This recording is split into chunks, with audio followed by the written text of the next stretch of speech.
मोठ्या अभिमानाने साजरा करत आहोत.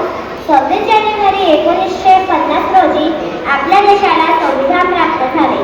या संविधानाने सार्वभौम, समाजवादी, धर्मनिरपेक्ष आणि लोकशाही राष्ट्र बनवले. स्वतंत्र, समता आणि बंधुता ही आपल्या राष्ट्राची मूलभूत मूल्ये आहेत. डॉक्टर बाबासाहेब आंबेडकर यांनी संविधान निर्मितीत मोलाचे योगदान दिले. देशासाठी बलिदान देणाऱ्या वीरांनी आज आपण नमन करतो. येणाऱ्या तरुण पिढीने देशाच्या प्रगतीसाठी प्रामाणिक प्रयत्न करावे. चला तर मग एक सशक्त आणि समृद्ध देश घडविण्याची शपथ घेऊया. जय हिंद, जय महाराष्ट्र, जय संविधान. धन्यवाद.